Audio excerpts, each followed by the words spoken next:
Assalamu alaikum, second year commerce. How are you? I hope you are fine.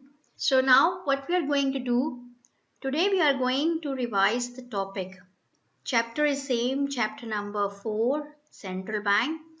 The next topic is methods of note issue. Guys, remember in the last topic we revised principles of note issue. So, principles are two: currency and banking. So guys, basically there are three methods of notes issue. Number one, fixed fiduciary system, proportional reserve system, and minimum reserve system. So these are the three methods. If any country issuing the notes, they can adopt any one of the method. In one country, there must be one method prevailing according to which they are issuing the currency. First of all, maybe they are following the currency principle and banking, but as we know that nobody is following the currency principle in the world, they all are following the banking principle. So, in banking principle, we can say that either they are using the fixed fiduciary system, either they are going proportional reserve system and minimum reserve system. Today we are going to just revise what is a fixed fiduciary system. Fixed fiduciary system. Under fixed fiduciary system, the government fixes a fixed amount of notes without keeping any metallic reserve. But this portion of currency, it means the portion which government is going to print, that portion which government is going to print must be backed by government securities, which is called fiduciary limit. Guys, basically the meaning of fiduciary is trust. Fiduciary, if you will see into the dictionary, the meaning of fiduciary is trust. So under the system, the government fixes the amount of notes. Let's say, I'm giving a very small example, let's say 200. Okay, let's assume government is saying we will print 200 notes.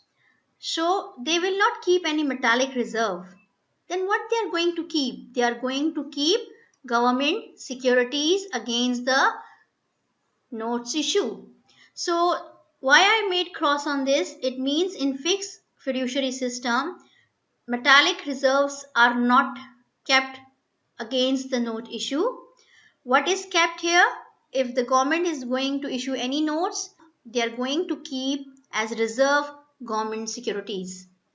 Now question arises here, what are government securities? Guys, treasury bills, national saving certificates, and especially the bonds. These are the government securities. Look over here, a bond which I have taken from the internet. That is a bond of 100 US dollar. Again, what is this? This is the government of Pakistan of 1500 rupees. That is again a bond. Okay, and the third one is again a bond that is of 40,000 rupees. So these are the bonds. The major portion that government securities are bonds or T-bills. So government secure their note issue, whatever they are going to issue the notes in the market, whatever, up to what extent they will keep the reserve as price bonds. Now look this, I hope you will understand more clearly that look, for example, notes issued against government securities. Okay, this is the line and that much they have issued the notes. And that much of notes are secured against government securities. But guys, if government is going beyond this line, means they are going to issue more notes, then what they have to do, they have, if they are issuing extra notes other than fiduciary limit, then guys they have to keep their reserves of gold and silver. So what we understand, the government issued the notes against government securities. If government securities are finished, and they wanted to print more notes, so that part, the extra part of note issue must be backed by gold and silver. So now have a look the gist of the fixed fiduciary system in this slide. The notes issued other than fiduciary limit must be fully backed by gold and silver. Yes, this system was introduced in England in 1844 in Bank Charter Act 1844. Norway and Japan also adopted this method. This system acted as a brake on undue expansion of currency and credit in time of prosperity. So, guys, what does it mean? Look, it means fixed fiduciary. Come back to the previous slide. In fixed fiduciary system, all notes, whatever notes are printed by the government, all are fully secured. Okay, so it means this system is what? This system is rigid. This system is not elastic.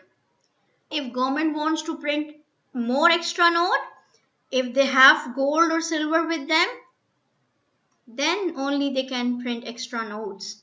Otherwise, it is impossible in fixed fiduciary system to print extra notes. Okay, and this system also provides security.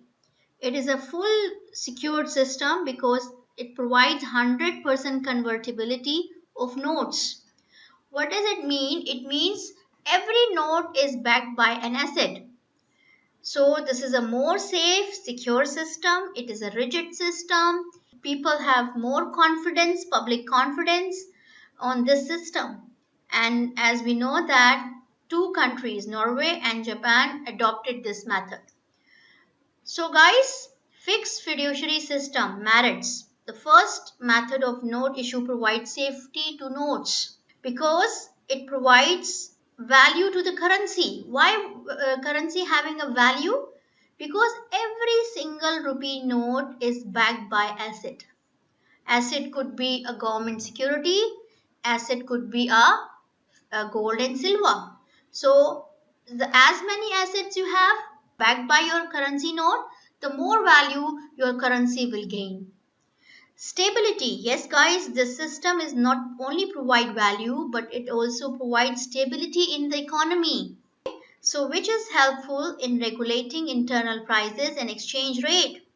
So, if it, what does it mean? Those countries who are adopting the fixed fiduciary system, their economy is stable because 100% convertibility of note with reserve is there. So, guys, what are the demerits? Yes, unsuitable for modern economy. Why? Because it is a rigid system. Whenever in the time of need, if government needs a capital to finance its project, it is impossible to print more notes. They can only print more notes when they have reserve with them. If government is not having reserve, it is not possible for the government to print the note. And metal drain. Guys, what is this metal drain? Under this system, an internal and external drain of gold or silver. Unnecessary lockup of gold, okay? Decrease in supply of notes, even though economic conditions require increase in it. Look, economy can groom if they have money, but because of the system they are using, they are bound. They cannot go beyond the limits of fiduciary. So this system is inelastic, yes. And if, for example, if government will print more notes other than fiduciary, people will lose the trust on the government. The trust with the government will break if government will print more notes other than fiduciary limit. So what will be the result? It shows that weakness of the government. So guys, lockup of gold, as we know that high fiduciary limit, again, yes, if you are setting the high fiduciary limit, people will lose confidence in the currency, even on the government. So government at the time, at the very beginning when they issue the notes, at that time they declared the fiduciary limit. So this fiduciary limit they cannot increase or decrease. If they are doing it, they are increasing it, they are losing the confidence of the people living in the country. Yes, and unresponsive to the requirements of trade. The last demerit, it is uneconomical and unresponsive. We know that very well. At the time of need, government cannot print note. So this is unresponsive. So, guys, here we are finishing the first part of the topic, that is fixed fiduciary system. Inshallah, in the next classes, we will revise the proportional reserve and minimum reserve. I hope you understand. But if you have any question, please do write in the comment section. I will respond you. Okay, guys, take care yourself.